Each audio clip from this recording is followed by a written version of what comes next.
En fin de semaine dernière, la nouvelle s'est répandue comme une traînée de poudre à travers la ville de Douala. D'abord une rumeur, puis à la suite de cette rumeur, une confirmation faite par son conseil, la Piro de Mbangandingaman. Ça en est définitivement allé. Des informations rendues publiques par les hommes de médias à travers les tabloïds ce lundi indiquent clairement que l'artiste musicien a succombé à la suite d'une maladie. Certes, les circonstances de son décès restent aujourd'hui assez nébuleuses, mais finalement, le conseil semble avoir confirmé cette nouvelle qui, tout naturellement, faisait l'objet de quelques suspicions au sein d'une certaine opinion. Et puis au niveau de l'Assemblée nationale à Yaoundé, l'on parle davantage de cette session parlementaire du mois de mars qui pourrait éventuellement cette semaine déboucher sur l'élection du bureau définitif de la Chambre haute et la Chambre basse du Parlement, sous fond certes de suspicion de profondes mutations au niveau de l'Assemblée nationale avec ce jeu de ping-pong ou simplement ces perspectives ou alors ces projections des hommes des médias au sujet de la possibilité d'une éviction de Kavaye Guédibril au perchoir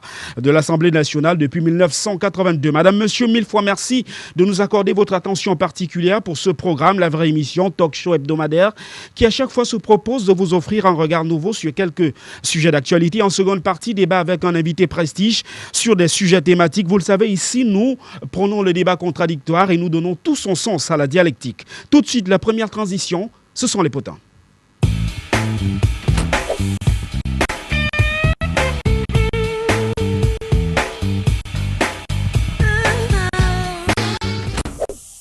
Que dire donc de l'Assemblée nationale qui a ouvert ses portes la semaine dernière à la suite d'une session parlementaire du mois de mars, session parlementaire du reste, en tout cas pour certains constitutionnalistes, consacrée pour la plupart au renouvellement du bureau de l'Assemblée nationale, mais également du Sénat, mais également le renouvellement des différentes commissions des dites chambres.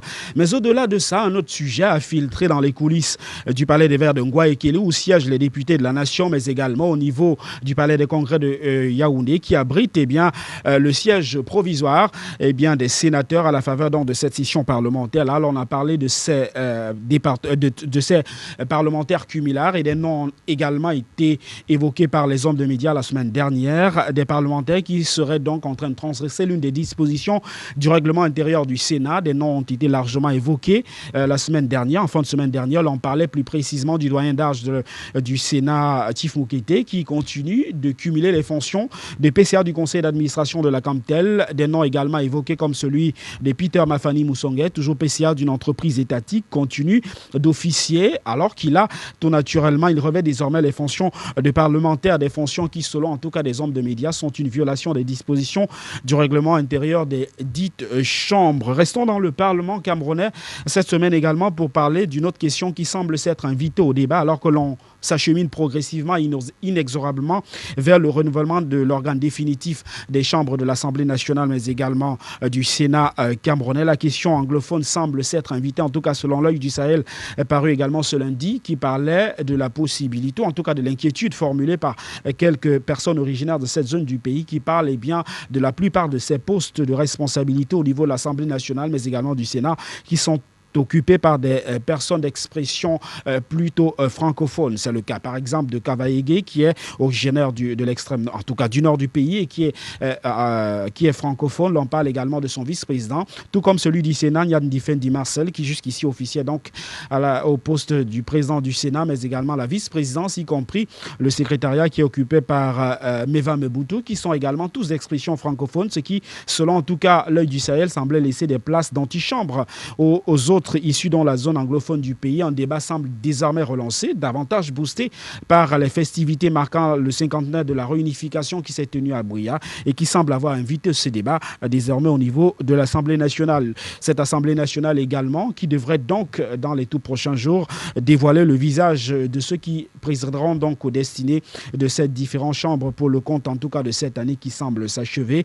Et au niveau du Rassemblement démocratique du peuple camerounais, on a ce débat autour de la possibilité ou non que Kavaye soit tout naturellement éjecté de ce poste qu'il occupe depuis 1982, mais des informations qui ont également filtré auprès des hommes de médias à la suite de ce séminaire qui s'est tenu à Yaoundé, séminaire du reste convoqué par le secrétaire du comité central du Rassemblement démocratique du peuple camerounais, Jean Kuité, séminaire dont l'objectif certes visait à essayer de remettre l'ordre au sein de la maison pour ce qui est des parlementaires, mais qui regroupait également les différents différents ministres de la République qui sont donc proches ou simplement qui sont du Rassemblement démocratique du peuple camerounais. Alors, cette rencontre, des informations qui semblent avoir filtré font état de ce que l'on ne pourrait pas s'attendre à un véritable changement au cours des élections qui sont annoncées. Kavaégué, sans aucune forme de procès, pourrait en tout cas, selon les instructions de la haute hiérarchie, rempiler pour un autre mandat à la tête du bureau de l'Assemblée nationale. Idem sans doute pour Niad Ndifendi Marcel, en tout cas selon des sources tirées à bonne source à l'issue de ce séminaire de renforcement des capacités. L'on parle des obsèques de Charles Atebaïni à présent, l'écrivain universitaire s'en est allé, on le sait, à la suite d'une maladie. L'information également avait été relayée par votre presse. Mais si on en parle ce matin, c'est pour évoquer cette conférence de presse qui a failli être simplement interrompue par des éléments de force de police qui se sont invités à la demeure du défunt en fou, alors que se tenait donc une conférence de presse qui tenait à préciser aux hommes des médias les différentes articulations de l'obsèque de l'illustre personnalité. Eh bien, l'on parle de quelques policiers qui ont fait irruption, ont demandé à la famille de Charles de brandir le document de manifestation signé des mains du préfet du département du Fou, document qui n'avait pas été en tout cas présenté à ces autorités-là, et il a fallu donc que la famille se rende auprès de l'autorité pour acquérir ce fameux document. Des informations donc rendues également publiques ce matin font état de ce que cela a également suscité quand même quelques questionnements par des hommes de médias invités à cette conférence de presse qui du reste était modérée par Jolicoum. Il faudrait indiquer que l'on a quand même posé la question de savoir comment est-ce qu'on aurait pu demander à une demande de manifestation dûment signée, en tout cas récipicée de cette fameuse demande-là, alors que cette conférence de presse se tenait dans une résidence privée. Et puis, l'on parle à présent de la SOCAM. La SOCAM, on en parle dans cette première partie pour évoquer quand même ce feuilleton qui promet en tout cas de nombreux rebondissements. On sait que l'Assemblée générale élective de la SOCAM s'est tenue notamment le 2 et le 3 décembre dernier. Le prince des montagnes avait été porté à la tête de la SOCAM, applaudi d'ailleurs par ses pairs. Et puis ce revirement de situation, puisque la ministre a produit 2 décisions le 23 décembre dernier, lesquelles reclusaient tout naturellement le conseil qui avait été préalablement élu donc le 2 et le 3 décembre dernier. Autre information, c'est que cette décision de Madame la ministre, qui par la même occasion révoquait pour une période certes précise le président du comité permanent de médiation et de contrat là-bas au Yono, eh bien, il fallait que le prince des montagnes produise des documents qui indiquaient clairement qu'il est de nationalité camerounaise. Eh bien, la Cour suprême qui s'est saisie des 3 recours introduits par le prince des montagnes, recours qui demandait donc de surseoir à l'exécution des décisions prises par Madame la ministre, vient d'être purement et simplement rejeté. Et le conseil de la ministre a tenu une conférence de presse à Yaoundé la semaine dernière pour indiquer qu'elle attaquerait le prince des montagnes pour faux et usage de faux dans le cadre de cette affaire donc qui n'a pas fini de faire couler pas mal d'encre et de salive et qu'on suivra avec beaucoup d'attention, même si certains indiquent que cette affaire qui remet sur la sellette la problématique de la double nationalité semble vraisemblablement une affaire devenue un véritable serpent de mer, une affaire qui serait peut-être susceptible de produire cette fameuse jurisprudence pour ceux qui sont des binationaux et qui au Cameroun continuent d'officier à des postes de responsabilité. En tout cas, ils sont sans doute nombreux selon des informations tirées à bonne source qui ont ces doubles nationalités, qui ont des fonctions de représentativité, mais des fonctions également au sein de nos différentes administrations. Je crois que le débat est désormais lancé avec cette autre affaire qui a obtenu gain de cause au niveau de cette fameuse chambre administrative de la Cour suprême. Parlons à présent à l'international de la Crimée. Le débat, c'était autour de la possibilité du rattachement de cette partie de l'Ukraine à la Russie. L'information qui avait été relayée par les hommes de médias parlait d'une impossibilité d'un référendum donc dans cette partie de l'Ukraine qui est aujourd'hui un pays qui vogue dans une sorte d'incurie depuis l'éviction de l'ancien chef de l'État qui était réputé proche de Vladimir Poutine. Contre toute attente, ce référendum s'est officiellement tenu dimanche dernier. Et puis, un vote, même s'il est aujourd'hui contesté par une bonne partie des internationalistes, a bien débouché sur le oui, en tout cas des populations de la Crimée, pour un rattachement à l'Ukraine.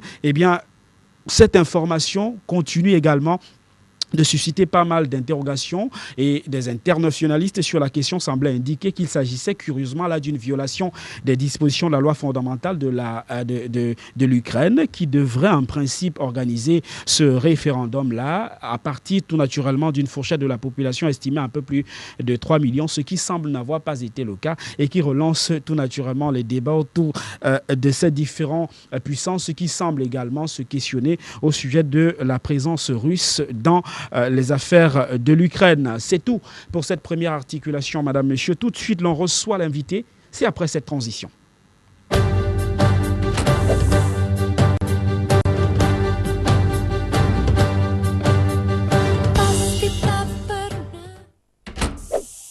Jean Delabenne est notre invité, c'est un homme politique, économiste averti. On a le privilège de l'avoir dans le cadre de cette seconde partie.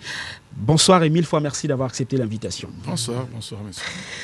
Je l'ai indiqué, vous êtes économiste et avec vous, on parlera tout naturellement d'économie, même si on va déboucher sur votre programme de société, puisque, je le rappelle à titre indicatif, vous êtes également en politique. Parlons à présent, si vous le permettez, à l'orée de notre échange des accords de partenariat économique. Le sursis accordé au Cameroun pourrait s'expirer d'ici un peu plus de 6 mois et la question reste celui de la ratification ou non pour des hommes politiques, même si au niveau du Parlement camerounais, on indique que cela ne saurait souffrir d'aucune ambiguïté et que l'on pourrait avoir cette autorisation de ratification accordée au chef de l'État par les parlementaires. Mais au niveau des économistes, c'est un sujet qui continue de faire débat. Pourquoi ?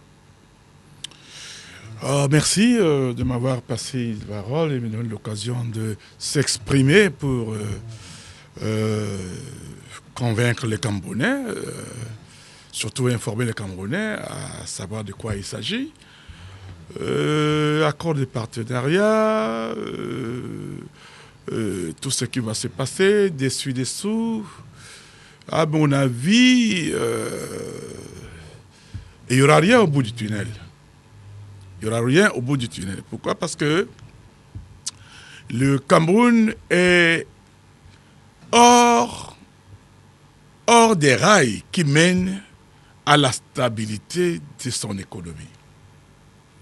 Si vous me permettez de faire les détails, je vais aller plus loin, mais pour le moment, je voudrais m'arrêter au niveau où vous devez tout simplement savoir que le Cameroun, pour le moment, depuis un certain temps, depuis qu'il y a eu dévaluation du franc CFA, se retrouve hors des rails de sa stabilité économique. Et quand un pays se trouve délogé dans ses principes économiques, ça veut dire que le peuple est obligé d'en souffrir, même l'État. Donc, les accords de partenariat économique, des prêts d'argent, ainsi de suite, tout ça va buter toujours sur le même système de 1 moins 1 égale 0. Monsieur Jean Delabenne, si votre argument semble, en tout cas apprécié à sa juste valeur, est-ce que, vous qui êtes économiste, est-ce que le Cameroun a véritablement le choix sur la question ? C'est vrai que des économistes, en tout cas l'inquiétude pour ceux qui sont de la douane, pensent que ça pourrait naturellement réduire les recettes de la douane. Là, on ne parle pas de l'impact au niveau du commerce intérieur, mais est-ce que le Cameroun, qui a des accords multilatéraux, qui n'est pas hors du monde, peut s'abstenir de ratifier ces accords de partenariat aujourd'hui ? Est-ce qu'on a le choix ? On n'a pas de choix, mais on a peut-être la possibilité de revoir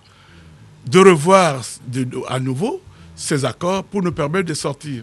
Sinon, nous sommes dans une logique où on nous miroite les chiffres, mais vers la fin, on ne trouve absolument rien. On se retrouve devant zéro franc, tout court. Parce qu'on ne peut pas vous dire, on ne peut pas vous prêter 25 milliards et au bout du tunnel, vous avez un déficit de plus de 50 milliards. Donc ça ne sert à rien. Moi, je pense que les Camerounais ont intérêt à prier et à encourager leur chef de l'État. À aller beaucoup plus loin, au lieu de s'attarder sur les différents postes, discuter des trucs qui concernent des individus. Il faut plutôt aller sur ce qui a du social et de l'intérêt de l'État. Et ce n'est pas parce que les gens qui y sont ne le savent pas, mais tout simplement parce que ils sont butés et ils ont des ambitions qu'il faut absolument revoir. Parce que c'est l'affaire de tout le monde, ce n'est pas l'affaire d'une seule personne. Alors, ces accords de partenariat économique qui pourraient expirer d'ici quelques mois, plus précisément 6 à 5 mois, 6 à 7 mois pour être plus précis, en tout cas selon des informations également rendues publiques, ont semblé poser la problématique de celui de la compétitivité des entreprises camerounaises. Mais c'est une question qui est loin de susciter également des questionnements, compte tenu du fait qu'il y a eu ces accords intérimaires d'Abuja. Le Cameroun avait largement le temps de mettre à niveau ces différentes entreprises. Est-ce que finalement, au niveau de l'appareil étatique, au niveau des différentes responsabilités, l'on n'a pas péché par la négligence de ce volet? Moi, je pense que les sociétés, les hommes d'affaires, les businessmen, tu voulais dire, au Cameroun, font peut-être des affaires, mais ils ont le bénéfice qui les concerne eux-mêmes et individuellement.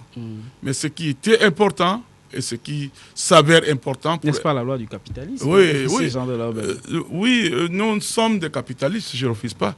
Mais je dis que on ne peut pas être capitaliste et vivre seul avec sa famille. On est capitaliste pour essayer de voir ce que chacun gagne dedans. Il faut que chaque personne ait un intérêt sur ce qu'il fait. Dis-moi un peu, monsieur le journaliste, dis-moi un peu où se trouve une banque camerounaise en ce moment. Il n'y en a pas. Nous avons tout simplement des microfinances qui... La CBC est une banque camerounaise. Oui, mais ce ne sont pas des banques. C'est une espèce de valise de cotisation pour les hommes d'affaires, pour les permettre de garder un peu d'argent. Ils ne vous prêtent pratiquement rien, mais vous gardez votre argent. Et de temps en temps, on peut venir, un jour, l'État peut avoir besoin d'un peu d'argent, on vous dit, bon, on vous ferme. C'est comme ça. Les microfinances n'ont rien à voir avec une banque. Les vraies banques de la République sont parties. Et c'est parce qu'il n'y a pas de l'argent. Et un pays devait se poser beaucoup de questions. Il y a des économistes qui sont au pouvoir, qui devaient se poser des questions, qui devaient aider le chef de l'État à trouver des vraies solutions. Ils en savent. Vous ne pouvez pas me dire le contraire. Donc, si vous voulez que je fasse le débat, peut-être dans le parcours, on va revenir dessus, mais moi, je suis prêt. Parce que si vous me donnez la latitude de s'expliquer, vous n'aurez même plus la parole. Monsieur Jean Delobet, on vous donnera cette latitude, en tout cas. On parlait de ces accords de partenariat. Autre sujet d'actualité qui également a suscité notre curiosité, c'est quand même le budget d'investissement public. On en parle encore dans le cadre de cette émission, simplement pour se questionner. Le président a fustigé ceux qui sont en charge de la gestion des différents chantiers et projets, avec un taux de réalisation physico-financier qui atteint à peine la barre des 50%. Un discours qui a été certes applaudi en décembre dernier, et puis plus rien. Est-ce que finalement le chef d'État lui-même n'est pas embarrassé par la sous-consommation des budgets? Effectivement, le chef de l'État est embarrassé parce qu'il n'est pas économiste. Parce qu'un pays comme le nôtre, 3 000 milliards, disons, arrondissons à 4 000 milliards, qu'est-ce que le Cameroun, en ce moment, avec une population comme la nôtre, peut faire avec 4 000 milliards? Rien du tout. Rien du tout. Donc, moi, je pense qu'il y a trop à faire à ce niveau-là. Et il ne faut pas jeter la responsabilité au chef de l'État. Parce que le chef de l'État n'est pas économiste.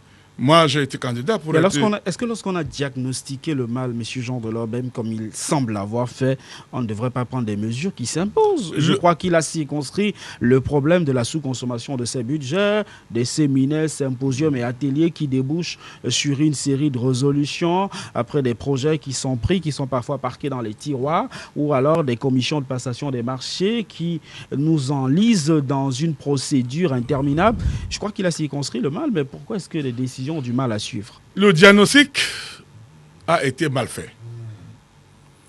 Parce que là où il faut diagnostiquer, ils sont allés à côté. Et quand on ne diagnostique pas bien une maladie, on ne peut pas la traiter. Donc, je vous dis que l'économie de notre pays a été mal diagnostiquée. Et comme le président de la République n'est pas un économiste, il fait confiance aux économistes. Mais c'est pour foutre les gens dedans. Ces gens-là sont même contre le régime. Et moi, je pense que pour rassurer le chef de l'État et le peuple d'une économie saine, il y a des domaines qu'on ne peut pas exploiter en privé. Par exemple, l'eau que nous buvons, on ne donne pas l'eau potable à un citoyen en lui fabriquant des trucs, en faisant les forages partout.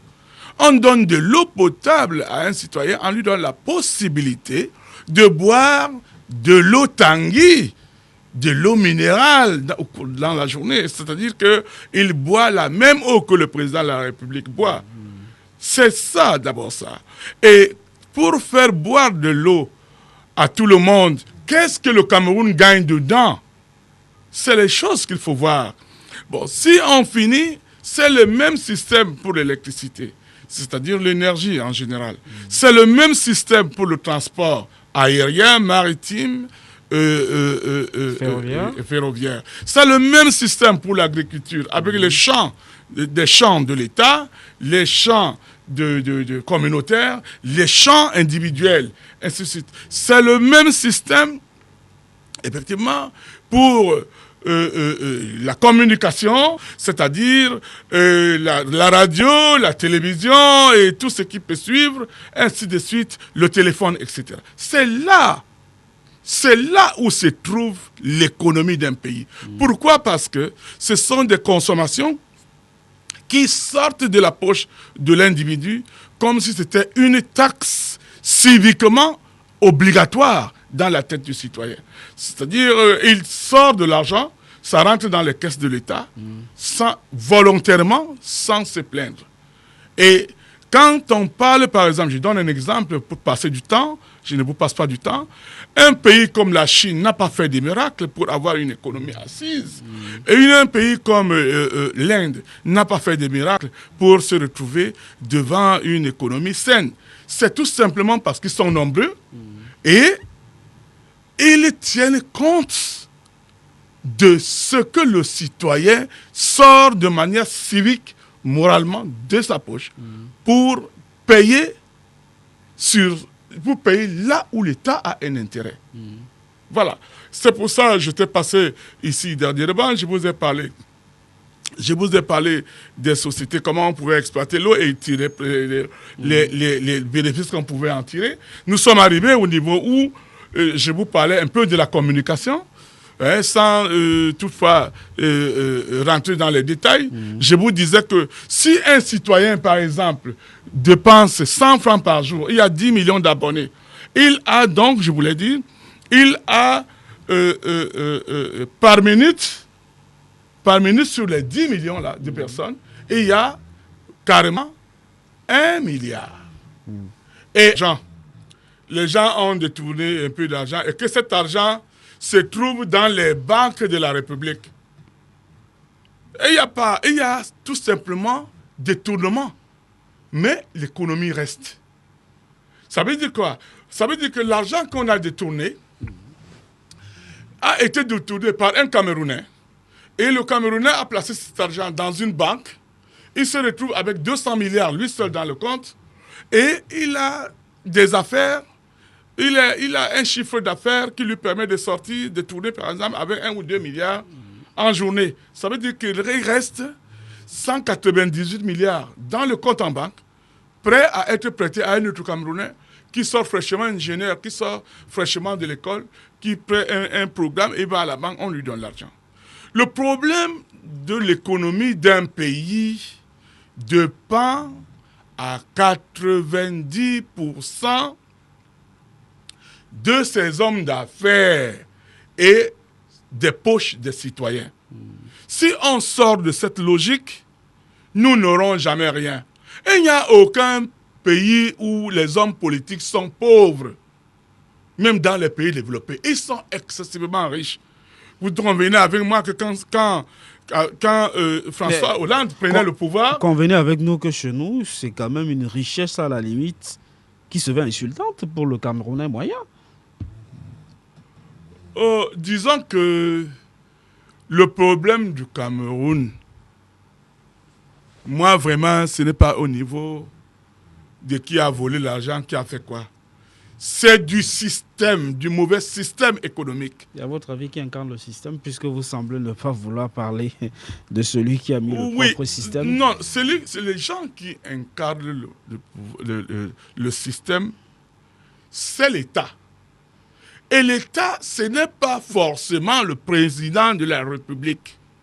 C'est ça qu'il faut qu'on sache. Mais il en est le premier responsable, difficile. Mais il en est responsable. Mais s'il a des gens à côté de lui qui sont décidés à le renverser, qui sont décidés à parler mal de lui, qui sont décidés à ternir son image, il ne peut pas donner quelque chose de bon. Et dans ce qu'on fait un toilettage, monsieur Jean Delorme. Non, ce n'est pas un toilettage. Parlons de cet autre sujet, l'Agence française de développement également, lors d'un séminaire tenu à Kribi, c'était en début de semaine du mois de mars, qui réunissait tout naturellement les coordonnateurs des différents projets sectoriels. On parlait également des responsables du contrat des endettements et des autorités camerounaises. On s'est également inquiété des mobilisations ou des interventions de l'Agence française de développement et le niveau d'exécution de nombreux chantiers financés par l'argent français.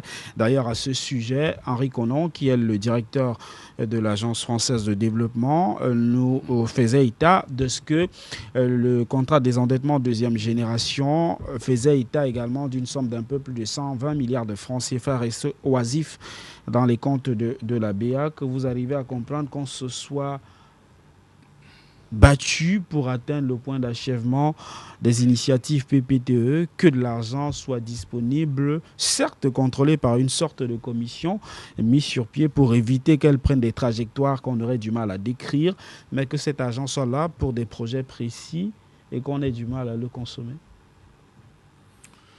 Franchement, monsieur le journaliste, j'ai trop de la peine pour répondre à vos questions. Parce que je me sens intérieurement très pauvre.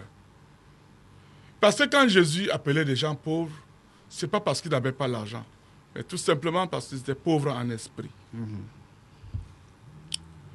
J'ai voyagé. Et en économie, quand vous ne connaissez pas, il faut imiter. Les autres n'ont pas fait du miracle. Les Européens, je donne un exemple parce que nous avons dépendu des Européens longtemps. Même si on continue à dépendre d'eux, on a intérêt, nous n'avons pas l'interdiction d'imiter ce qui se passe ailleurs. Vous pouvez facilement passer 50 ans en Europe sans voir un billet de 500 €.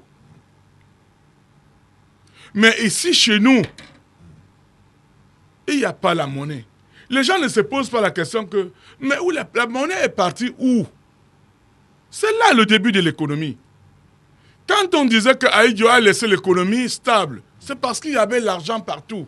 Tout le monde avait son compte. Et on pouvait, celui qui méritait 1000 francs avait 1000 francs. Celui qui méritait 500 francs en avait. Celui qui méritait 100 francs en avait. Mais aujourd'hui, si je vous traîne ici, je vous dis, allons boire une bière là quelque part. Si j'ai un billet de 10 000 francs dans la poche, puisque je ne peux même pas avoir un autre billet en dehors de celui de 10 000.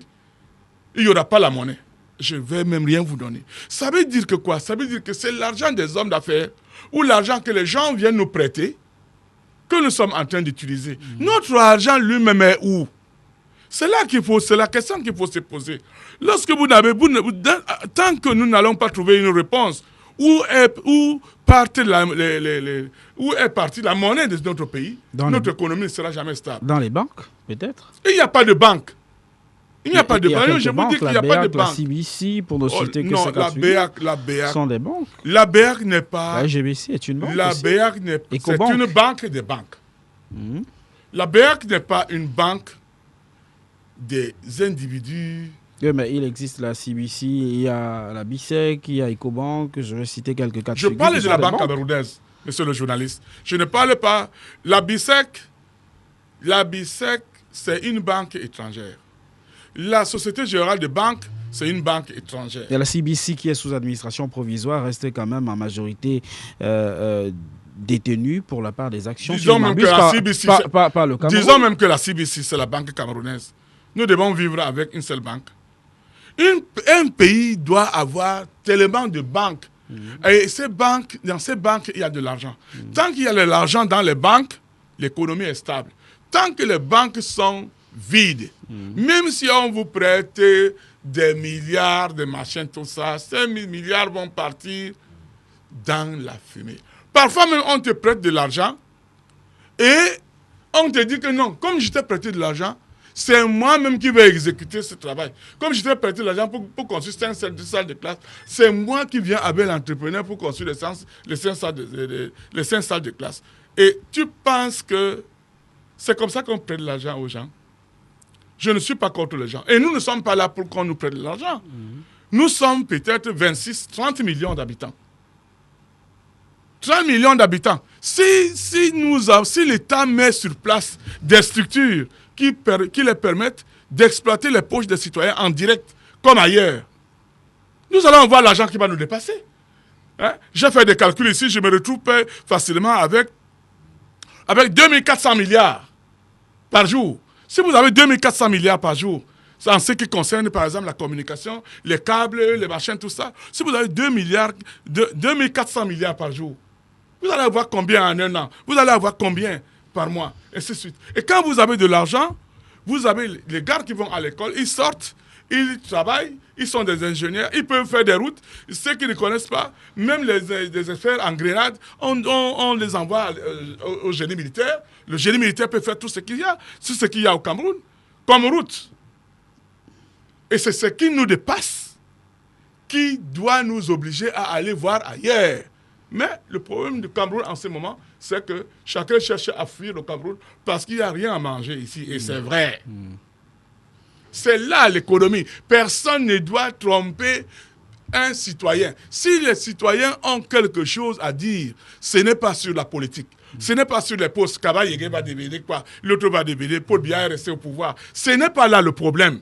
Le problème, c'est qu'est-ce que les citoyens vont manger au quotidien. S'il y a une solution comme celle-là, je crois qu'on ne demande pas plus. Et là, au Cuba, il y a Fidel Castro qui est là-bas. Il est même tombé malade. Il est même au seuil de la mort. Mais on dit toujours que c'est lui. L'économie est bien. En Angleterre, 80% des biens sont au nom de la reine Elisabeth. On dit qu'il y a l'économie est bien, comme l'argent est là. Monsieur Jean de Lobem, le Cameroun n'est pas une monarchie. Sauf si je ne m'abuse, nous restons encore une république, donc un État qui se veut d'ailleurs démocratique à ce sujet. Loin de moi la prétention de dire que nous sommes dans un État, entre guillemets, comme certains semblent vouloir le qualifier de dictatorial, etc. etc. Voilà, c'est tout pour la première articulation, madame, monsieur. Tout de suite, l'on reçoit l'invité pour la deuxième partie de cet échange. Politique et société, où nous parlerons dans ce cas de figure, tout naturellement, de son programme de société et d'économie davantage. Tout de suite.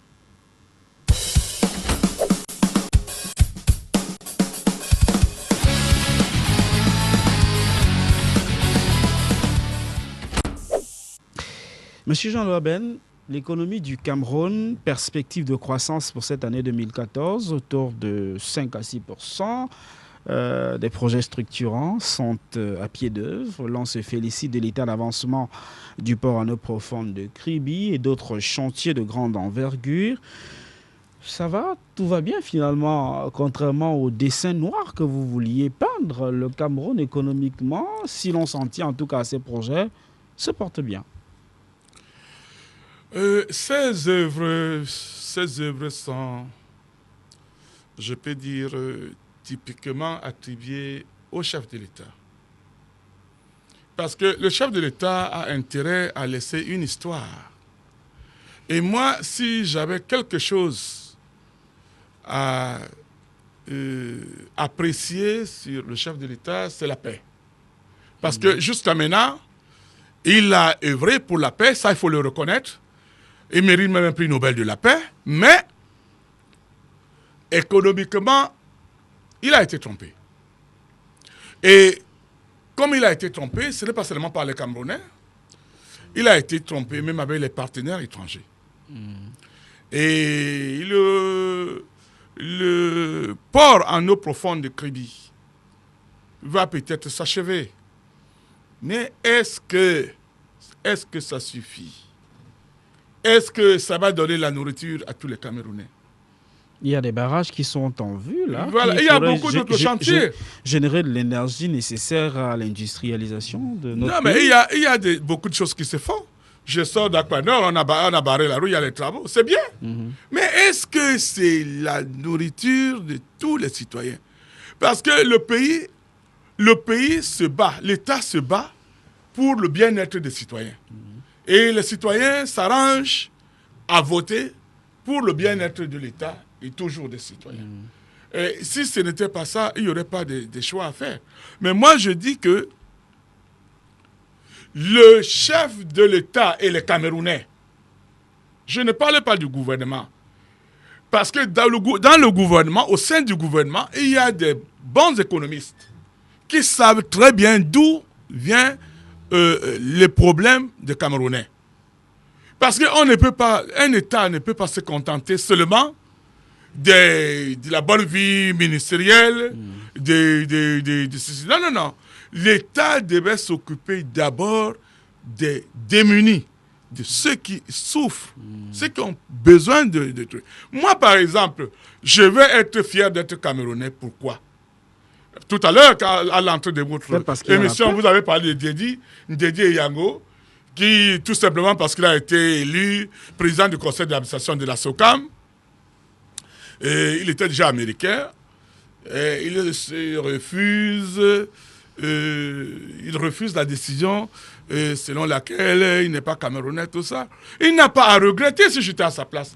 Parce qu'un Camerounais devait avoir le minimum, c'est-à-dire qui lui permet de manger au moins 1 kilo de bœuf par jour. C'est-à-dire qu'un gars reste chez lui, il ne travaille pas, et à la fin du mois, il va quelque part, même dans sa commune, on lui donne au moins 12 000 francs pour lui permettre de vivre. C'est là la fierté du Cameroun. Par quel mécanisme on finance ce type d'action qui, à la limite, nous fait penser au bénévolat? Comment on finance cela? Mais quand il y a l'argent, là, je vous dis, ça veut dire que je parle, vous ne me comprenez pas. J'ai dit que si, par exemple, le Cameroun opte sur 2 ou 3 opérateurs téléphoniques, par exemple, je donne un exemple. Bon, ça veut dire que quoi? Ça veut dire que l'argent que les gars là payent, c'est la cotisation pour l'État. Parce que si je vous donne les chiffres, comme je vous donnais là tout à l'heure, même si on paye en privé, même si on paye 100 milliards par an à l'État, ça ne peut servir à rien. Parce que je me suis retrouvé à 876 000 milliards.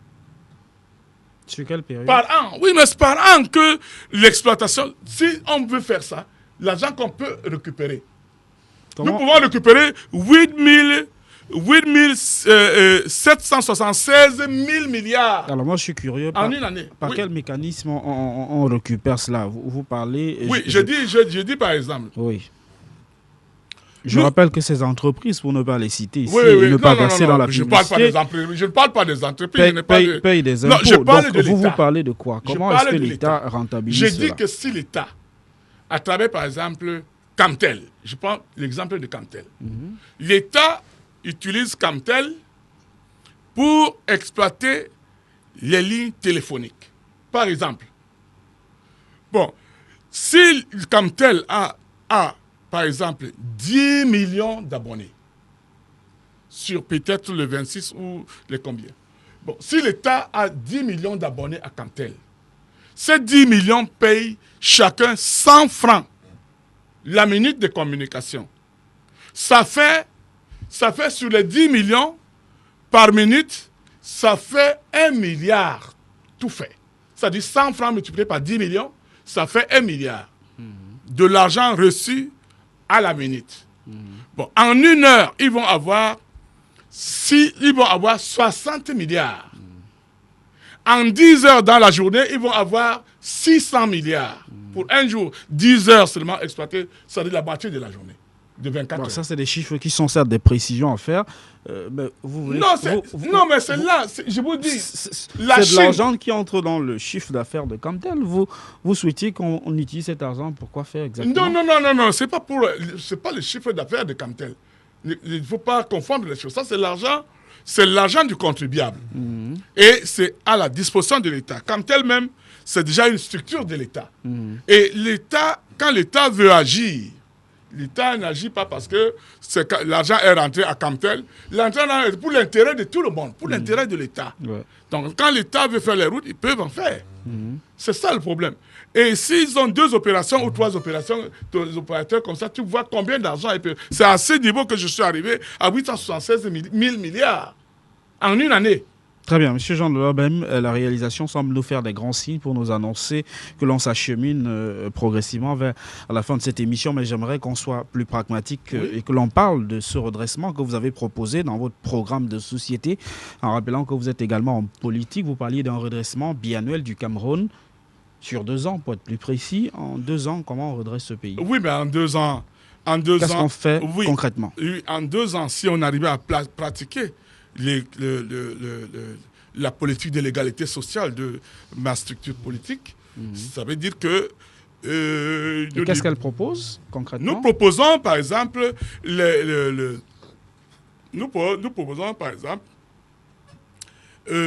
l'introduction de l'État sur plusieurs sociétés privées. C'est-à-dire, il y a des choses il y a des sociétés qui, par exemple, je donne par exemple une société qui fait des brosses à dents, une société qui fait du ciment, une société qui fait dans la pâte à papier, une société qui fait, par exemple, dans l'aluminium, dans le fer, dans les carreaux, dans les serviettes, les pains, les tissus, les chaussures, ainsi de suite. Ça, ces sociétés ne peuvent pas fonctionner dans un État sans avoir la contribution de l'État. C'est-à-dire l'État doit avoir les actions dedans. Si c'est minimum, c'est 30%. Et d'autres sont entièrement étatiques, c'est-à-dire à 100%. Mais si les autres viennent, ils doivent savoir que l'État a 30, 40, 50, 60% là-dedans, en fonction des rentabilités. Et si on prend ça, on tombe dans l'exploitation d'eau, là où je suis à presque 730 milliards par an. L'eau, ainsi de suite, l'électricité, comme je venais de dire, des opérateurs, des téléphones mobiles, ainsi de suite, tout ça. On s'en sort carrément. Et quand il y a l'argent dans les caisses de l'État, tout est possible. Quand il y a l'argent dans les caisses de l'État, les banques se créent. Et quand il y a l'argent dans les banques, les projets initiés par les individus fonctionnent. Les gars qui vont à l'école, ils sortent de l'école, ils trouvent qu'il y a l'argent de l'État dans les caisses. Dans les caisses, ils font un projet, ils soumettent ça à la banque. Si la banque ne veut pas leur donner de l'argent, ils écrivent à l'État, l'État intervient, on leur donne de l'argent. Et s'il y a les ingénieurs en pont et chaussée, ils travaillent pour le compte de l'État pendant un certain temps. S'ils n'ont rien à voir, s'ils n'ont rien à faire, ils travaillent là-dedans. Donc les gars ne peuvent pas manquer du travail. Et c'est quand ils manquent de l'argent qu'ils manquent du travail. Alors Paul Biya annonce, il dit, je vais vous donner du travail, je vais vous faire ceci. Mais il est loin de savoir qu'il n'y a pas l'argent dans les caisses de l'État. Je suis même sûr qu'il ne sait pas que presque toutes les banques camerounaises ont fermé. C'est de ça qu'il s'agit. Il faut informer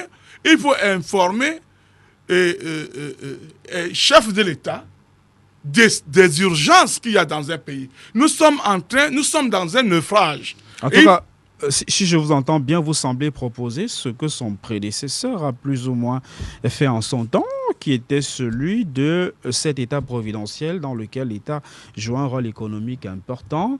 L'on a connu ces privatisations, certes, du fait de ces nombreuses crises, de la dévaluation, ces projets d'ajustement structurel sur lesquels on a été obligé de faire allégeance.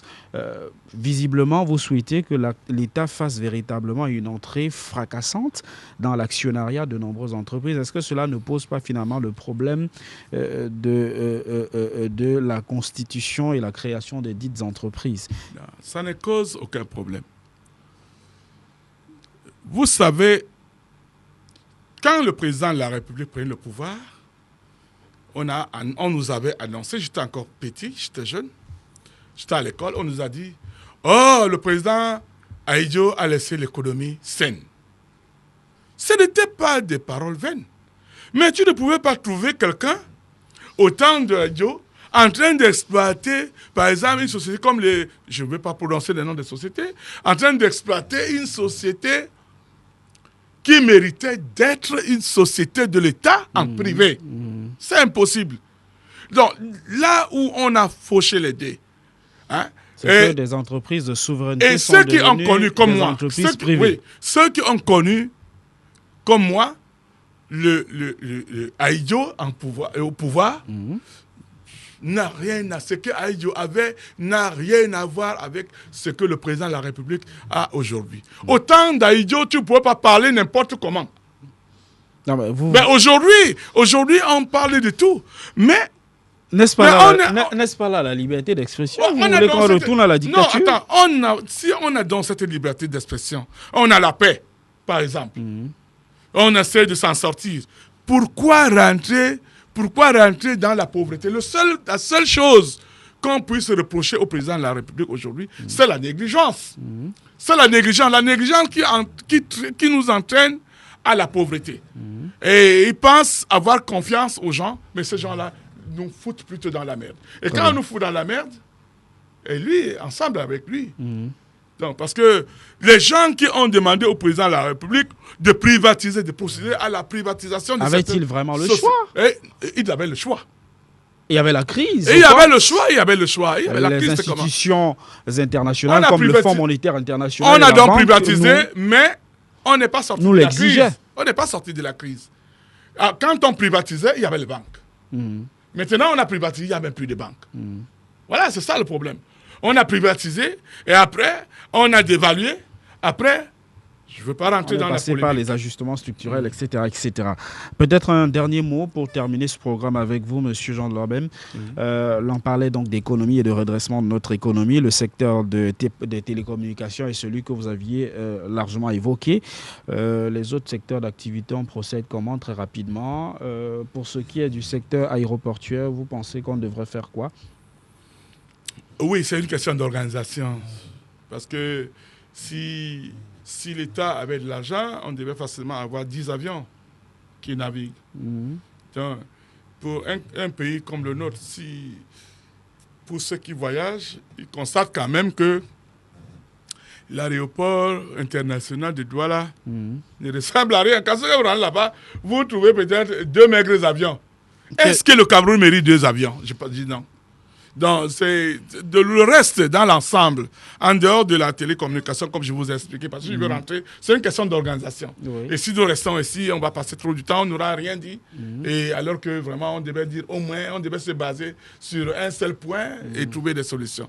Et se faire comprendre. Alors, pour ça que le secteur par lequel vous êtes passé, par le secteur des postes et télécommunications, juste un dernier mot pour que l'on s'achemine. Une économie qui se veut saine, prospère, qui se veut constant dans sa croissance, devrait en réalité procéder comment? Une économie, s'agissant d'un pays prometteuse, devait passer par une organisation filtrée, basée sur l'intérêt de ce pays. Ça veut dire que, c'est-à-dire voir et revoir les accords que le pays signe envers les autres, avec les autres pays. Parce que c'est là la première tromperie. Et la tromperie qui amène les gens jusqu'à... Si vous allez même voir au niveau du gouvernement, vous verrez même que les ministres qui signent certains accords, qui foutent le Cameroun dans la merde, ne sont même pas les ministres du RDPC. C'est les ministres de l'opposition qui sont supposés être des ministres un jour prêts à gouverner. C'est ça le problème. Le problème ne devait pas être, je ne sais pas moi, des chefs de l'État, le gouvernement, Kaba Yégué, machin, tout ça. Ça, c'est du pipeau. Ça n'a rien à voir avec ce que les Camerounais attendent. Les Camerounais ne veulent pas. C'est parce que les Camerounais sont un peu sous-développés. Et ils entendent n'importe quoi. On dit, oh, moi, je suis comme ça. Moi, je suis ceci. Moi, je suis ça. Sinon, être même ministre, c'est rien. Un général ici. Quand un général quitte ici, il arrive, par exemple, en Italie, à l'aéroport de l'Italie, même s'il est en tenue, je ne sais pas, on va le regarder. Monsieur Jean de Larbem, 1000 fois merci d'avoir accepté l'invitation. Juste pour un titre de rappel, il faudrait au moins que vous le sachiez, hein, la plupart de ces ministres sont loin d'être ceux de l'opposition. La plupart sont bel et bien du Rassemblement démocratique du peuple camerounais. Et ce sont ceux d'ailleurs qui occupent les meilleures fonctions au niveau de l'appareil de gestion de notre État. C'est tout pour cette livraison de la vraie émission. 1000 fois merci de nous avoir suivis, Monsieur Jean de Lorben. Vraiment merci d'avoir accepté l'invitation de parler d'économie avec nous, un sujet qui passionne les Camerounais parce que le pays en a grand besoin. Là, on parle d'émergence à l'horizon 2035. Vraiment, 1000 fois merci d'être venu. Ah, merci. J'espère que les Camerounais ont suivi, qu'ils vont garder la paix, qu'ils vont chercher des voies et moyens pour maintenir la paix dans notre pays, parce que c'est la plus chère des choses que nous disposons pour le moment. Si nous sortons de là, avec la crise et tout ça, là, nous n'allons pas nous en sortir. Merci. Merci d'être venu dans le cadre de cette livraison de la vraie émission. Une réalisation qu'assurait Jean-Martin Quinfac. Richard Biqueux était aux prises de vue. Madame, Monsieur, c'était tout pour ce premier et dernier numéro de cette semaine de votre hebdomadaire consacré au sujet de société et aux débats contradictoires. Votre plaisir nous honore. Restez sur nos programmes qui se poursuivent. Au revoir.